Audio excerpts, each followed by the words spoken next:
Good evening, just gone 7 p.m. on Monday, the 1st of February 2021. It's a brand new month. My name's Toby Lepeti Mesme, and this is tonight's edition of MesmePolitics. Welcome to a brand new week.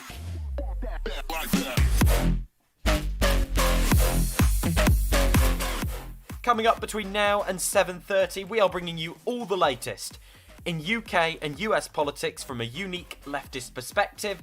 Get in touch in the chat at any point. We'll be talking about the GMB union. We'll be talking about the socio-economic impact on children missing school. We'll be talking about the remarkable success of the government's vaccine rollout. Why the US Democrats need to be bolder in order to stem the tide of fascism. In a second, talk about Matt Hancock's conference for the government tonight and the South African variant of coronavirus. And directly after that, in a minute, we will be talking about Labour's Opposition Day debate on cladding and that broader issue, which, when it all boils down, is an issue about justice. Welcome to the show. Matt Hancock this evening talking about the South African COVID variant. Take a listen. Was to contain this new variant. Of course, in lockdown, when the number of cases overall is coming down, we hope too that we can bring down the number of cases of the new variant, and we're sending in the extra surge testing and the enhanced contact tracing to try to stop those chains of transmission, to stop the spread altogether of these new variants. But it is not straightforward. And as you say, there may be further cases that we don't know about yet, and our genomic sequencing is in place to try to spot them. It's on all of us. It does seem to be the case that right now everything is going stellar. It's going swell with the vaccine rollout. There is that constant sinking feeling that I have, and probably a lot of you have, of, are they going to mess this up? How's it going to go wrong? What are they going to do that's going to ruin this? But as of right now, everything seems to be going pretty well. Everything seems to be going good.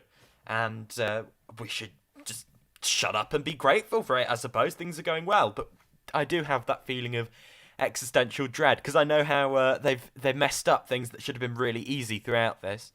They've also messed up things that should have been hard, but they've made sort of ridiculous own goals where just about anyone could work out what the government should have done, and they chose blatantly not to. But hey, there we are. The South African variant is not looking good.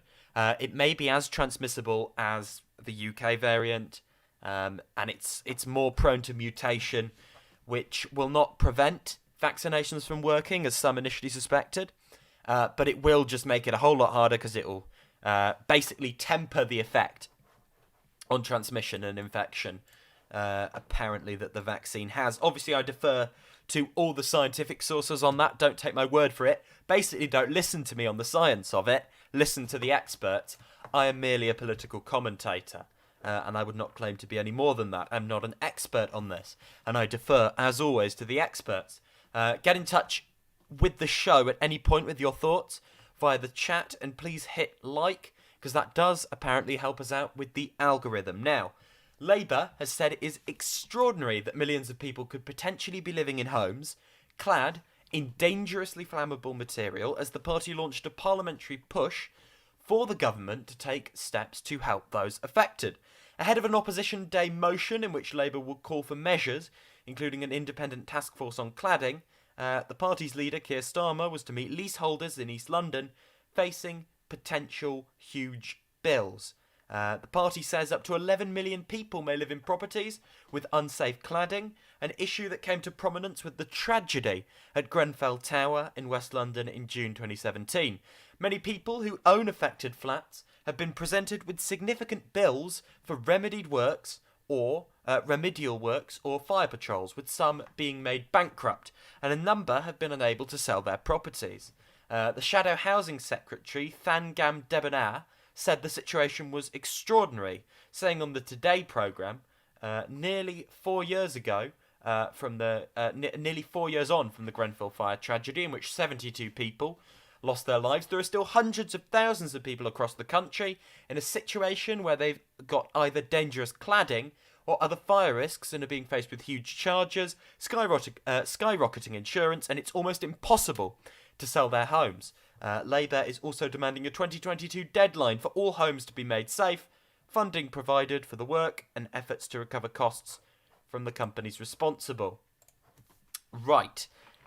Full compensation should always be the default on this, right? It's a bit distressing that it isn't.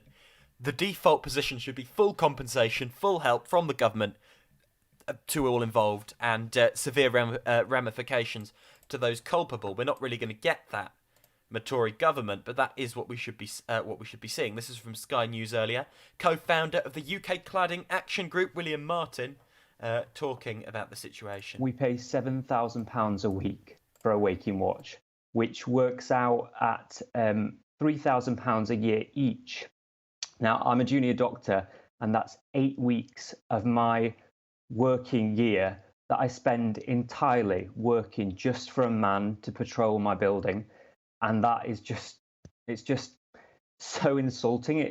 My service charges have gone up by over 100%, and my insurance has gone up by 60%. These costs are not affordable to me or anyone else in my building. And even if any one person has enough money to luckily remediate their proportion of the building, it requires everyone in the building to have that money available, which is just never going to happen. And so these buildings will remain unsafe. And there will be another Grenfell in a building like mine at some point in the future, and it will be on the government's watch. I have had my life on hold for 3.5 years now, and it's miserable. I just want to move on with my life.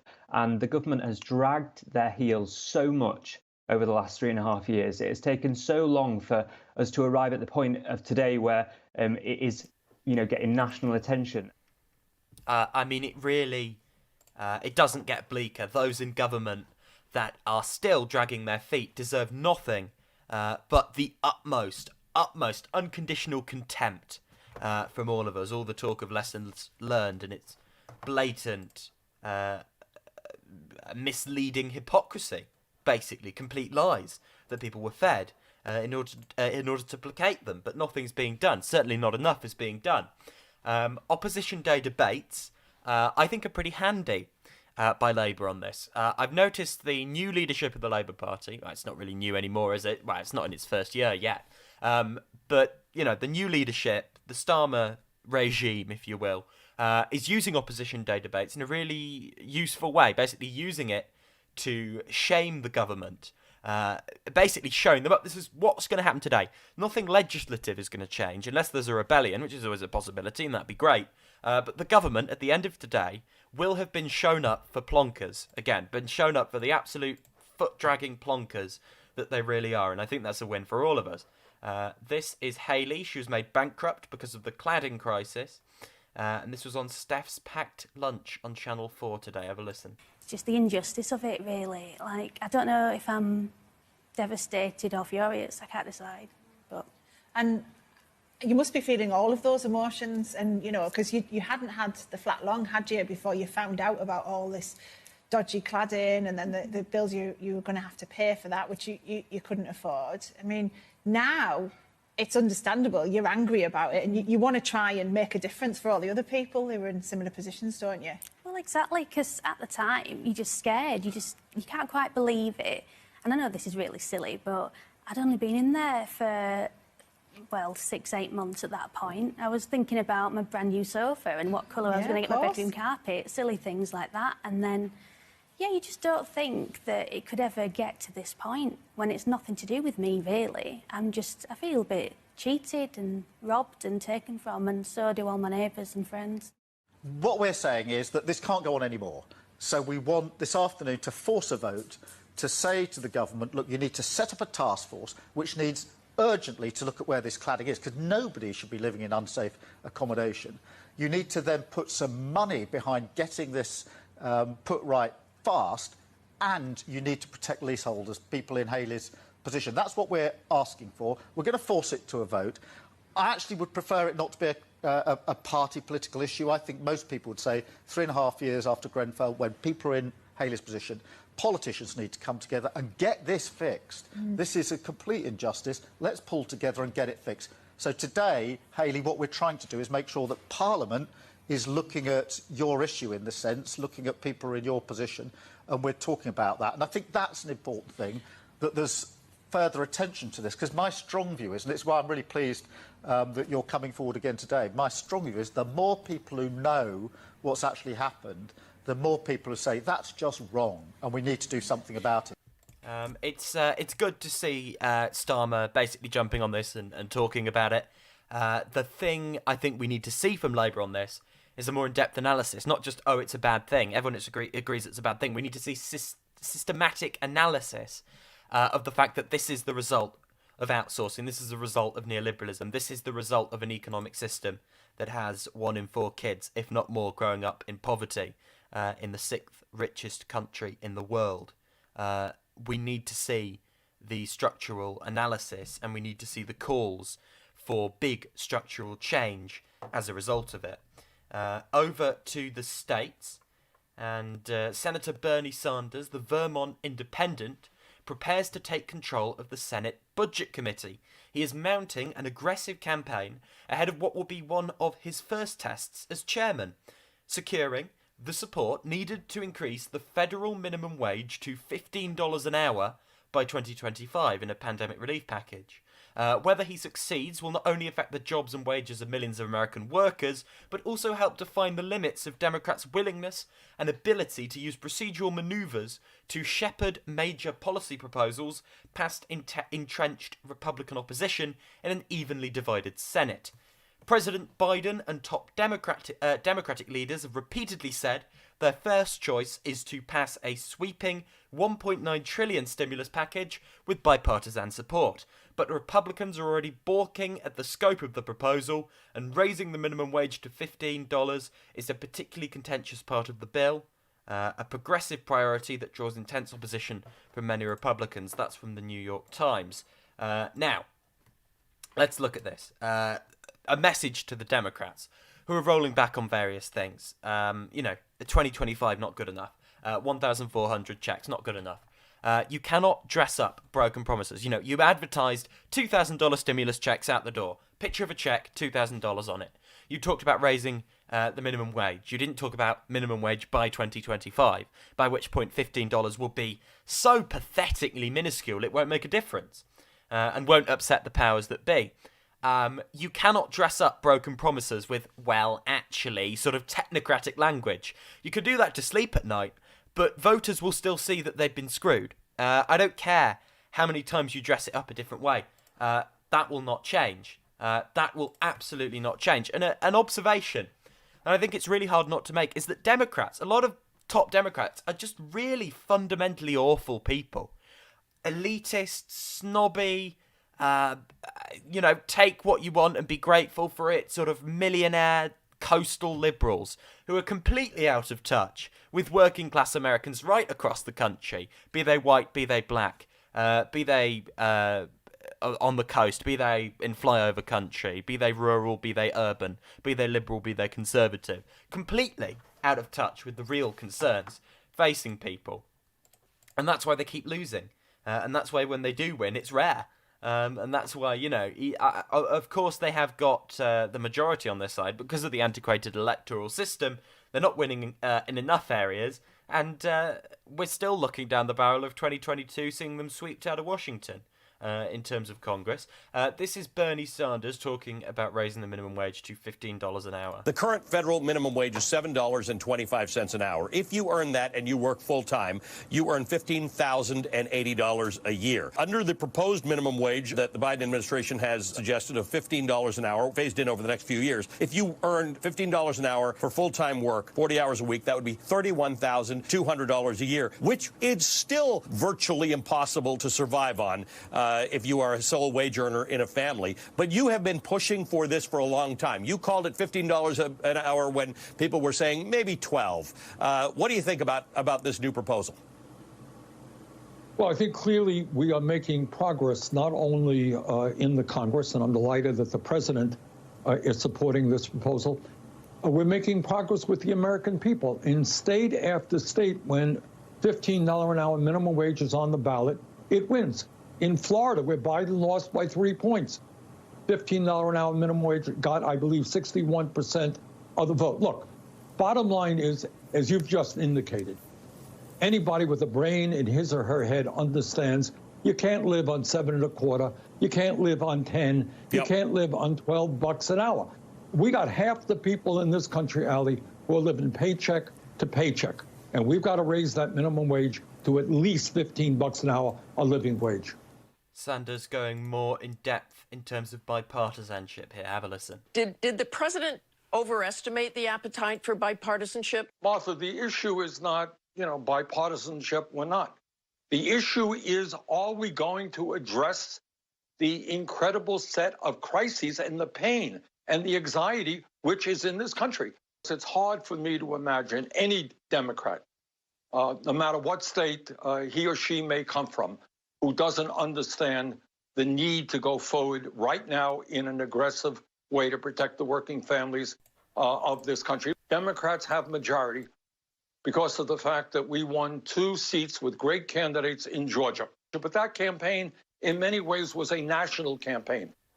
And what those candidates said is, yes, we are going to provide checks of $2,000, $1,400 on top of the $600. Yes, we're going to extend unemployment benefits. Yes, we are going to address the needs of working families.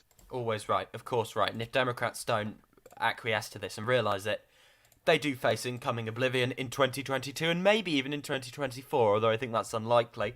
Mitch McConnell is in attack mode already. I think Biden's approach of don't embarrass the opposition is stupidly naive. We're dealing with an opposition that is so far off the mainstream political spectrum. It is basically an extremist insurgency at this point. It embraces QAnon. It's anti-Semitic. It's Islamophobic. It's racist.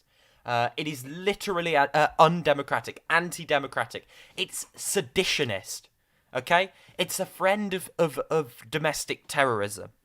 Why would you not want to embarrass those people? Why would you not want to attack those people? Absolutely, deluded conception of politics that belongs in a bygone era, right? This is why electing someone like Biden wasn't a great idea. He is literally a fossil, right? I know more about how the world works than him because he's literally a fossil. He has no idea how the world works in 2021. Anyone under the age of 50 understands the world in a more balanced way than Joe Biden. He is approaching 80. And it is overkill on the older politicians in America. And the problem is he's not made an effort to surround himself with younger people. That's the thing. Bernie Sanders, he does. He listens. The problem with Biden is he's not just old. I can get past old if it's they have a young outlook as a politician. Joe Biden is an old politician who is basically adhering to an old brand of politics. It's not ageism, because it's not the age itself. His attitude is old. And therein lies the core problem. More or less, that's where the core problem lies. Such as Pete Buttigieg, he's one of the youngest in the primary. He has an old outlook. He's too old in that sense, right? Older than Bernie Sanders in terms of political outlook. Now, let's have a listen to Mitch McConnell here. The country's waited to see whether the new administration would follow a pro-job, pro-worker, pro-working family approach or give in to the far left and put ideological concerns before kitchen table ones. Unfortunately, we didn't have to wait long. As recently as October, now President Biden said you can't legislate by executive action unless you're a dictator. Well, in 1 week, he signed more than 30 unilateral actions, and working Americans are getting short shrift. The president abruptly canceled the Keystone Pipeline, a massive setback for energy security in North America. The Canadian leader called it a gut punch. This is, it's ridiculous. Mitch McConnell fighting for working families. Nonsense. Complete nonsense. But they don't care. And, if Biden doesn't deliver, that message will resonate. The message to Democrats is either match up or this gets very real and fascism enters the ring. That's the reality. I say fascism, I mean fascism. Have you seen some of the new Congress people? That Congresswoman, Taylor Greene, have you seen these people? Fascism is only a few steps away from what they are, and they were a few steps further than Trump. The logical conclusion is we are on a rocket course, veering scarily close to fascism. And if we don't do an about turn and really make some systemic changes and deliver for the American people, then enter fascism soon. A literal fascist insurgency. Now, over back to Britain, and more than 200,000 households could face delays to their boiler repairs during some of the coldest weeks of winter, as the GMB union calls to resume its British gas strike from Friday. The union has called on its members, working as field engineers for Britain's largest energy supplier, to down tools for another 5 days as part of a nationwide response to the company's fire and rehire plans. The GMB says the latest strike action will add to a backlog of 170,000 boiler repairs and 200,000 delayed service visits ahead of a cross-party parliamentary inquiry on the dispute scheduled for tomorrow. The union has accused... hang on, here's the details. So the GMB has called a 12-month day strike last month after balloting its 9,200 British Gas members. Around 59% took part in the vote, of whom 89%, or 4,830 workers, voted in favour of industrial action. About 80% of Centrica's 20,000 staff have agreed to sign up to the new employment contracts. This is all over fire and rehire. The union has accused Centrica of bullying its 20,000 employees into accepting worse employment contracts or losing their jobs as part of a fire and rehire plan.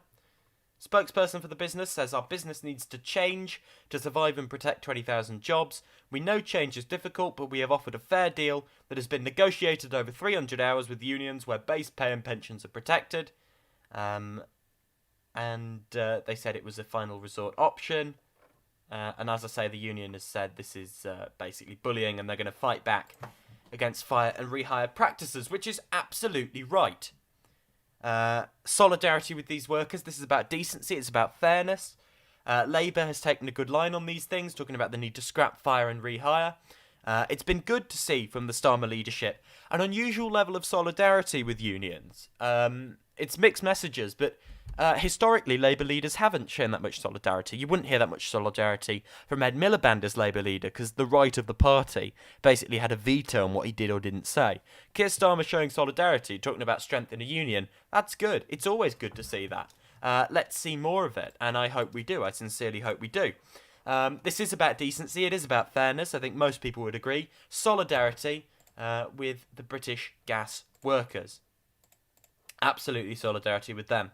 Now, today's children face losing $350 billion in lifetime earnings unless the UK's government invests in radical catch-up efforts when the pandemic is over, according to a report by the Institute for Fiscal Studies. An IFS research fellow says the inescapable conclusion is that the lost schooling represents a gigantic long-term risk for future prosperity, the public finances, the future path of inequality and well-being. Large as these figures are, they do not automatically imply that all schools should go back to normal straight away. It is perfectly possible that the health effects of the pandemic outweigh even these large costs when cases and deaths are high. They are asking for $30 billion, equivalent to half a year's UK spending on state schools, which should be allocated to catch-up programmes designed with input from teachers and school leaders. A professor of economics and public policy at King's College London says any plausible reading of this evidence suggests that the long-term costs are likely to be very large indeed, and that it follows that spending a lot of money and policy effort to reduce or mitigate them is likely to be extremely good value for money. It has been calculated, potentially, that from the mid-2030s and for the following 50 years, about a quarter of the labour force will have lower skills, implying a 50-year period of lower growth for the UK, along with a continual widening of inequality. This is the effect of school closures. Absolutely appalling stats. As is said, we cannot jump the gun when it comes to reopening, right? We can't, because this is about health, and in the longer term that will cause even more disruption for children because they will end up going back into lockdown. We have to get this virus under control. The government should be responsible and pursue a zero COVID strategy in order to guarantee they're back in school. My view is that everyone should have their school year redone starting in September, mitigate the damage over the summer and deal with that then. I think that would be the best option to get people in consistently, redo the year, and try and salvage these children's life prospects. It's absolutely vital, absolutely a progressive thing to be worried about, absolutely need to be thinking about this. That's my view on the matter. A quick ask the experts. This is from number 10. It's Jonathan Van Tam talking about the second dose of the vaccine, which I remain sceptical of leaving it for so long. Some sources are worried about it. A lot of sources are not worried about it. Please do get a vaccine if you need it. If you're offered it, more importantly. If you're offered it, get it. This is Jonathan Van Tam being asked a question by Wendy from Saffron Walden. Given the reported bumpy supply of vaccines, how are you going to ensure that everybody who has received their first dose of vaccine gets their second dose after 12 weeks? Look, thanks for the question, and I understand the anxiety. We have said that